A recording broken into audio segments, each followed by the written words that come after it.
जाते हैं उड़ीसा में तो कहते हैं उड़ीसा को नंबर 1 स्टेट बनाएंगे, तेलंगाना जाते हैं तो उसको नंबर 1 बनाएंगे, आंध्र को नंबर 1 बनाएंगे, लेकिन बिहार 39 सीट देगा, वो नंबर 1 नहीं बनेगा कभी। 2014 में कुछ बोला वो पूरा नहीं करेंगे, 2019 में कुछ बोला उसको पूरा नहीं करेंगे। तो नोच के खा गए, अब क्या नोचेंगे? वो गरीब को मुआ रहे हैं, अमीर को जिया रहे हैं। अरे यहाँ का जनता नौकरी दीजिए। आप रोजगार की बात किए थे, हर साल 2 करोड़ स्पेशल स्टेट का दर्जा बोले थे।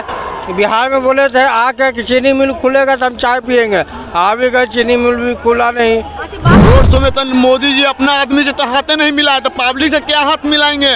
कागज का वो डंटा ले हुए हैं, खाली ऐसे ऐसे हिला रहे हैं। लालू प्रसाद यादव की बेटी है रोहिणी आचार्य, सारण से चुनाव लड़ रही हैं, सामने में राजीव प्रताप रूडी हैं, क्या लगता है चांसेस है? रोहिणी आचार्य जीत गई। हाँ, राजीव प्रताप रूडी खाली अपना अस्तित्व बताने के लिए प्रचार कर रहे हैं। मोदी जब चाय बेच के प्रधानमंत्री बन सकता है तो आप भी पकौड़े बेच के प्रधानमंत्री बन सकते हैं। लेकिन रोहिणी आचार्य को वहाँ से भारी मतों से जीतना चाहिए। कैसे कह सकते हैं? क्योंकि 10 साल से राजीव प्रताप रूडी जी ने किया क्या है, कोई मुझे ये आके बता। जात पात और धर्म का समीकरण, इसीलिए बिहार आज इतना पिछड़ा हुआ है, इतना पिछड़ा हुआ है, समझिए ना। दूसरे स्टेट ऐसे नहीं। नमस्कार, मेरा नाम प्रीति है और अभी हमारी मौजूदगी जो है पटना जंक्शन पे है।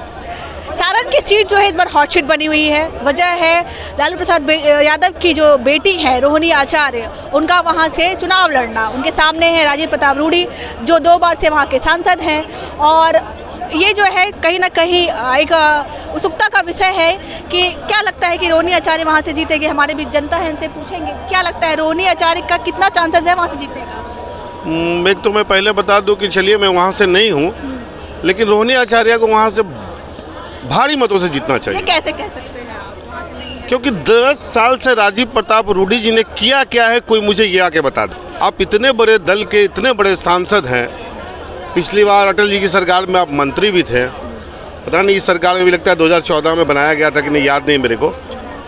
तो आपने क्या किया छपरा के लिए, बिहार के लिए, किसी के लिए क्या किया बताइए आप? अगर कुछ काम नहीं किए तो 2 बार कैसे वहां से? वो जाति बात का वोट है ना मैम। नहीं देखिए, 2014 में आप जीत गए, मोदी जी की लहर थी। 2019 में आप जीत गए, पुलवामा की लहर थी, देश राष्ट्र के नाम पे लड़ा गया था।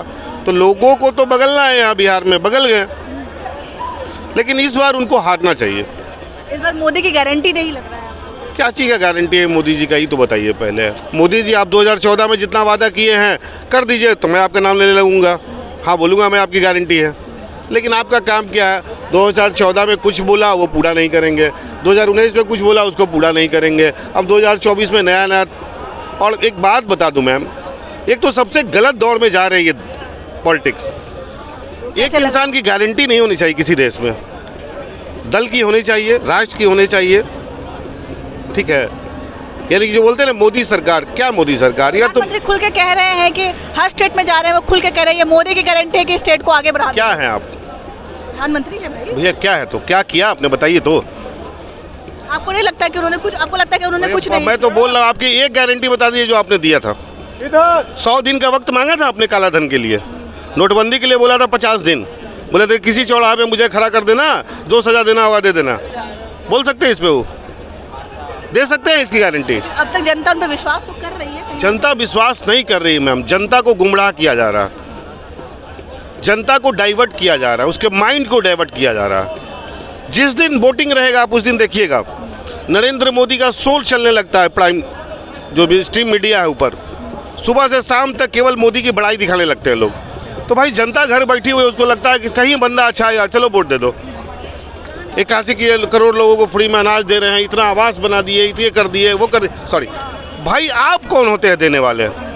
मोदी जी आप जिस पद पे बैठे हुए हैं ना, और उसकी जितनी खर्च होती है वो सब पब्लिक का पैसा है, वो सब पब्लिक का पैसा है, उससे आप राज भोगते हो वहाँ।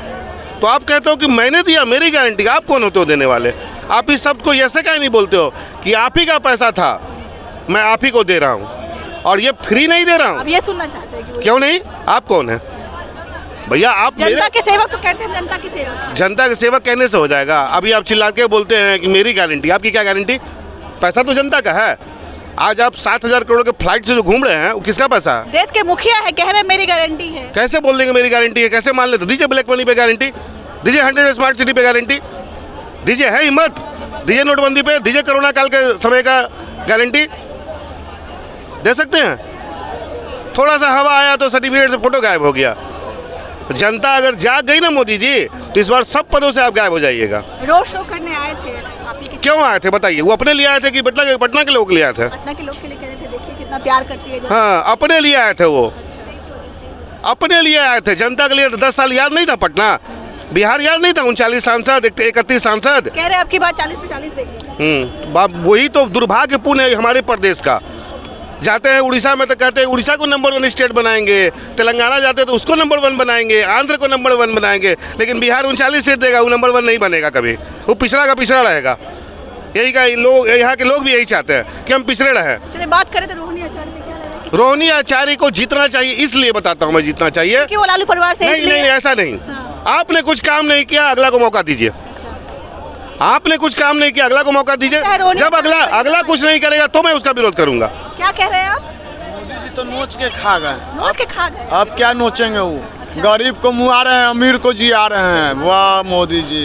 अनाज दे रहे हैं, अनाज, अरे अनाज दे रहे हैं। आप 5 किलो में आप महीना दिन खा लीजिएगा, अपने ईमान से बोल दीजिए आप हमको कि हाँ हम 1 किलो अनाज। कितने की उम्मीद है आपको? कितने की? हमको कोई उम्मीद नहीं, हम अपना कमाते हैं, खाते हैं।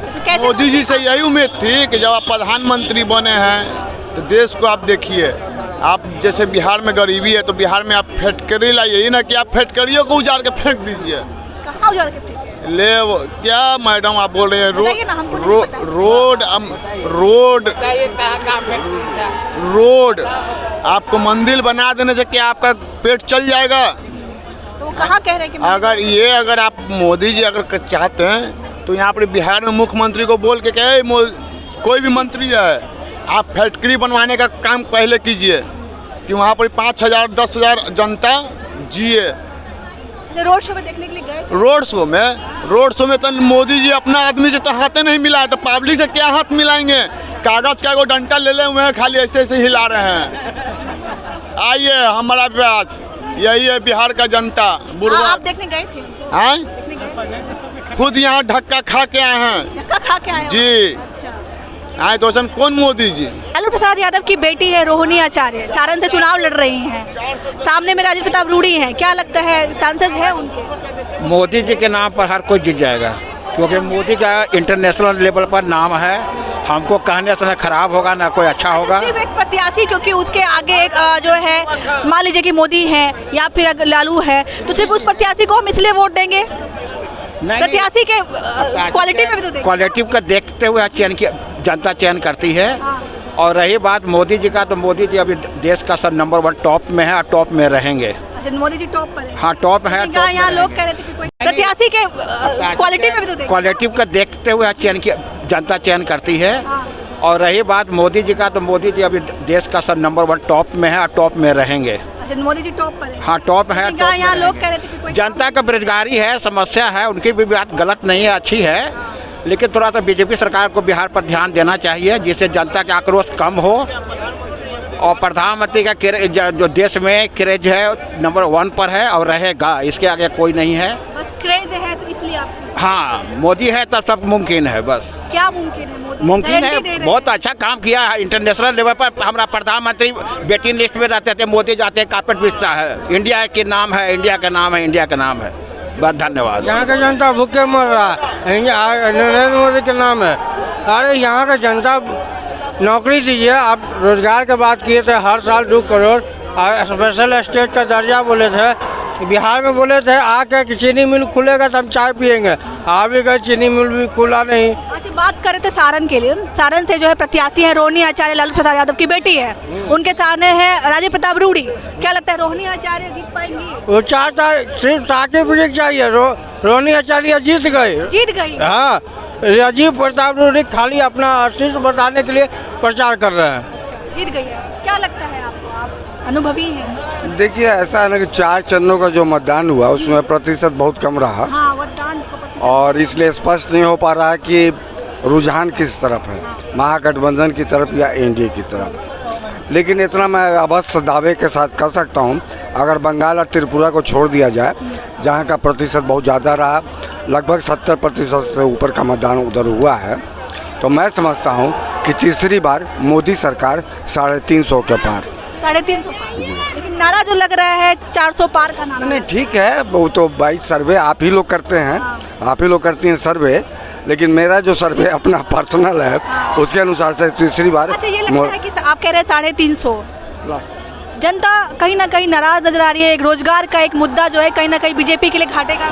नहीं, रोजगार मैं कहता हूँ सरकारी नौकरी सभी को चाहिए, ठीक है, समय समय पे वैकेंसी निकलती है, विज्ञापन आता है, कंपटीशन का ज़माना है, जिसमें योग्यता है वो नौकरी पा रहे हैं सरकारी। नहीं तो सरकार आप स्टार्टअप कीजिए, सरकार MSME आपको पैसे देती है, तो आप कहते कि मैं पकौड़े बेचूं, तो अरे भाई आप पकौड़े नहीं बेचो तो दूसरा कोई काम करो, बहुत सारे काम है करने को, है ना। मोदी जब चाय बेच के प्रधानमंत्री बन सकता है तो आप भी पकौड़े बेच के प्रधानमंत्री बन सकते हैं। कि आज तक तो किसी ने नहीं देखा उनको चाय बेचते हुए, बस जुमला है कि चाय बेचते थे। नहीं, किसी ने नहीं देखा, हमने अपने दादा को परदादा को नहीं देखा कि वो क्या करते थे, लेकिन जो दादा और या पिता के द्वारा मुझे मालूम चला तो मैं उनकी बातों पे बिलीव करूंगा ना, विश्वास करूंगा ना। बात कर रहे थे लालू प्रसाद यादव की बेटी के बारे में। एक बेटी पाटलिपुत्र से लड़ रही है मीसा भारती, एक सारण से लड़ रही है रोहिणी आचार्य, उनके सामने राजीव प्रताप रूडी है। क्या लगता है जीत पाएंगे? देखिए, पाटलिपुत्रा में चूंकि मैं यहीं का रहने वाला हूँ और मैं पटना साहिब का मतदाता हूँ, तो पाटलिपुत्रा पटना साहिब ये दोनों NDA को जा रहा है, ये बातें स्पष्ट है। अच्छा, एक जगह से रामकृपाल यादव जी, एक जगह से रविशंकर प्रसाद जीत रहे हैं। और रह गई बात वहाँ सब, हाँ, वहाँ पे जो रोहिणी आचार्य हैं जिन्होंने अपने पिता को किडनी दान किया है, समझे ना, वहाँ मैं बहुत स्पष्ट रूप से कुछ नहीं कह सकता वहाँ पे, लेकिन राजीव प्रताप रूडी वहाँ से आते रहे, बनते रहे। और सवाल ये है ना कि जैसे पाटलिपुत्रा से मीसा भारती हैं, तो एक बार चुनाव लड़ी, उसके बाद कहाँ चली गई कुछ पता नहीं। राम कृपाल तो बराबर अपने क्षेत्र का दौरा करते रहे। दूसरी तरफ रोहिणी आचार्य अभी आई है पहली बार, कह रही है बिहार की बेटी है। नहीं, वो उनकी भाषा भी बड़ी क्षेत्रीय भाषा लग रहा है, तो लोकल भाषा बोलती है। नहीं तो लोकल भाषा तो जब बिहार की, देखिए बिहारी सब हम लोग सब लोकल भाषा बोल लेते हैं, ऐसी बात नहीं है, जितना कहिएगा बोले। कनेक्ट कर पाती है लोगों से बहुत ज़्यादा। हाँ, नहीं देखिए, अब वो ठीक है, लेकिन आपने फील्ड में क्या काम किया, आपका क्या कंट्रीब्यूशन रहा। ठीक है, आप मैं मानता हूँ कि आप लालू जी की बेटी हैं, ये आपका मतलब प्लस पॉइंट है, बट आपका उस क्षेत्र के प्रति, उस क्षेत्र के लोगों के साथ आपने कितना संवाद किया, उनके साथ कितनी बैठकें की, उनके साथ उनके सुख दुख में कितना आप समय बिताया, मैंने ये रखता है। लेकिन किसी को भी चाहे अगर राजीव प्रताप रूडी है तो इनको ये इसलिए सिर्फ वोट नहीं दे सकते ना क्योंकि वो बीजेपी से हैं, क्योंकि वो मोदी लहर में जीत जाएंगे, इसलिए भी तो वोट नहीं दे सकते। नहीं, देखिए, वो तो मत देना कोई भी, ये मेरा अपना विशेषाधिकार है, मुझे जो अच्छा लगेगा मैं उसको दूंगा, ऐसा तो नहीं है। नहीं, बात कह रही थी किसी एक पार्टी की वजह से नहीं दे सकते ना, प्रत्याशी की क्वालिटी देख के भी देखेंगे कि उन्होंने काम चाहिए तो देखिए यहाँ बिहार में क्या जात पात और धर्म का समीकरण है, जात पात और धर्म का समीकरण है, इसीलिए बिहार आज इतना पिछड़ा